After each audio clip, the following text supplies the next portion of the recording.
జై శ్రీమన్నారాయణ. నమస్కారం అండి. శ్రీశ్రుతి ఛానల్కు స్వాగతం అండి.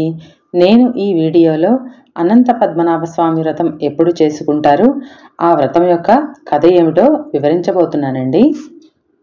అనంత చతుర్దశి లేదా అనంత పద్మనాభ చతుర్దశి అనే వ్రతాన్ని భాద్రపద శుక్ల చతుర్దశి రోజు జరుపుకుంటారండి. కష్టాల్లో మునిగి ఇబ్బందులు అనుభవిస్తున్నప్పుడు వాటి నుండి బయటపడటానికి ఈ అనంత పద్మనాభ వ్రతం ఆచరిస్తారు. పూర్వం పాండవులు వనవాసం చేస్తున్న సమయంలో వారి యోగక్షేమాలు తెలుసుకునేందుకు శ్రీకృష్ణుడు వారి వద్దకు వెళ్ళగా, అప్పుడు ధర్మరాజు శ్రీకృష్ణుడితో ఈ వనవాసంలో తాము పడుతున్న కష్టాలను చెప్పి వీటిని పోగొట్టే మార్గం ఏదైనా ఉంటే చెప్పమని అడుగుతాడు.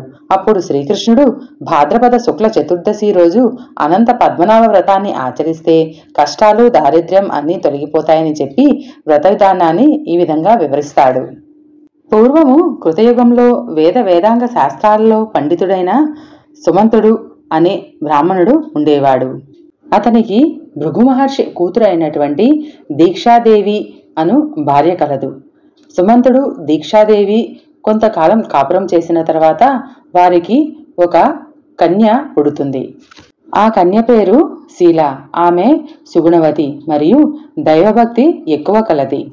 అయితే శీల యుక్త వయసు వచ్చేటప్పటికి తల్లి దీక్షాదేవి మరణిస్తుంది. అప్పుడు సుమంతుడు మళ్లీ రెండో వివాహం చేసుకుంటాడు. ఈ రెండో భార్య పరమ గయ్యాళి. ఈ క్రమంలో సుమంతుడు తన కుమార్తె అయినటువంటి శీలను కౌండిన్య మహర్షికి ఇచ్చి వివాహం జరిపిస్తాడు.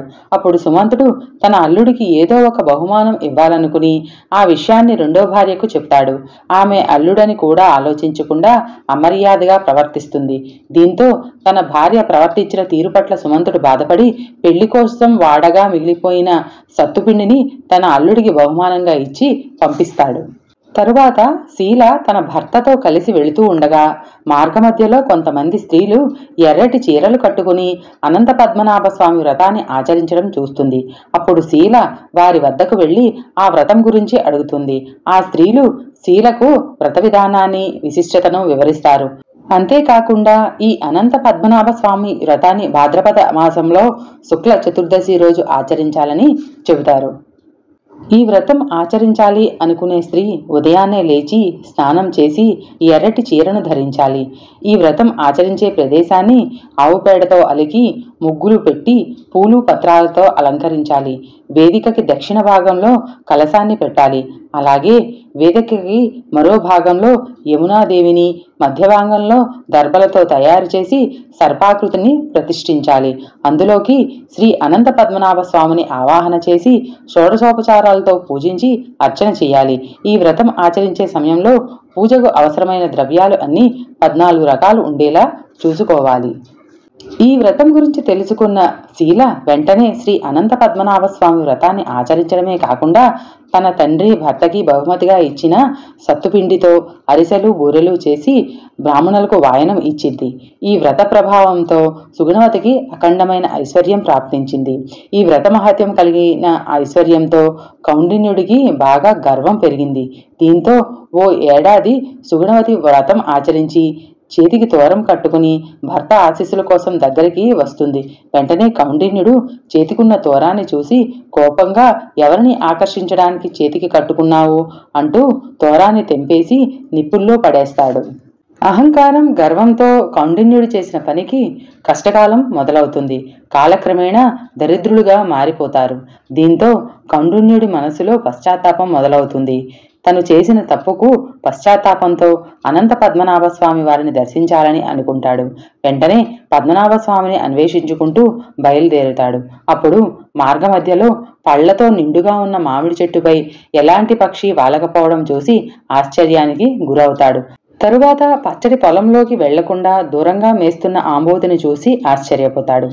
ఆ తర్వాత పద్మాలతో నిండిన సరోవరంలోకి దిగకుండా గట్టుపైనే నిలబడి ఉన్న జలపక్షులను చూసి కూడా ఆశ్చర్యపోతాడు. అలా అనంత పద్మనాభ స్వామి వారిని అన్వేషిస్తూ వెళ్తున్న కౌండిన్యుడు ఒక ప్రదేశంలో సొమ్మసిల్లి పడిపోతాడు. అప్పుడు అనంత పద్మనాభ స్వామి వారికి కౌండిన్యుడిపై జాలి కలిగి ఒక వృద్ధ బ్రాహ్మణుడి రూపంలో అతని దగ్గరికి వస్తాడు. స్వామివారు కౌండిన్యుడికి సపర్యలు చేసి సేద తీర్చి ఆ తర్వాత తన నిజస్వరూపంతో దర్శనమిస్తాడు. అప్పుడు కౌండిన్యుడు అనంత పద్మనాభ స్వామి వారిని అనేక విధాలుగా స్తుతిస్తూ తన దారిద్ర్యాన్ని తొలగించి జీవిత చివరి దశలో మోక్షం అనుగ్రహించమని స్వామివారిని కోరుకుంటాడు. స్వామివారు కూడా అంగీకరిస్తారు. అప్పుడు కౌండిన్యుడు తాను మార్గమధ్యలో కళ్ళారా చూసిన వింతల గురించి స్వామివారిని అడుగుతాడు. అప్పుడు స్వామివారు కౌండిన్యుడికి ఈ విధంగా సమాధానం ఇస్తారు.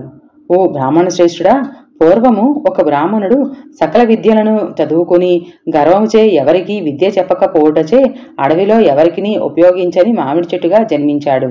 పూర్వము ఒకడు మహాభాగ్యవంతుడిగా పుట్టి తన జీవితకాలమందు ఎన్నడూను బ్రాహ్మణులకు అన్నప్రసాదము చేయనందున పశువుగా పుట్టి గడ్డి తినలేక ఒంటరి ఆంబోతుగా తిరుగుచున్నాడు. ఏ కారణం లేకుండా ఇతరులను దూషించేవాడు గాడిదగా పుట్టాడు.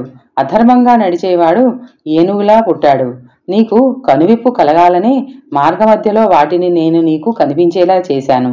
అయితే నీవు ఈ అనంత పద్మనాభ స్వామి వ్రతాన్ని 14 ఏళ్లు ఆచరిస్తే నక్షత్రలోకంలో స్థానం ఇస్తాను అని చెప్పి పద్మనాభుడు మాయమవుతాడు. తరువాత ఆశ్రమానికి తిరిగి వచ్చిన కౌండిన్యుడు జరిగిన విషయాన్ని తన భార్యకు శీలకు చెబుతాడు. చెప్పడమే కాకుండా ఆనాటి నుండి 14 ఏళ్లు అనంత పద్మనాభ స్వామి వ్రతం ఆచరిస్తారు. ఆ తర్వాత వ్రతమహాత్మ్యంతో భార్యతో కలిసి నక్షత్రలోకం చేరుకుంటాడు. ఈ విషయాన్ని వ్రతమహాత్యాన్ని శ్రీకృష్ణుడు ధర్మరాజుకు వివరిస్తాడు.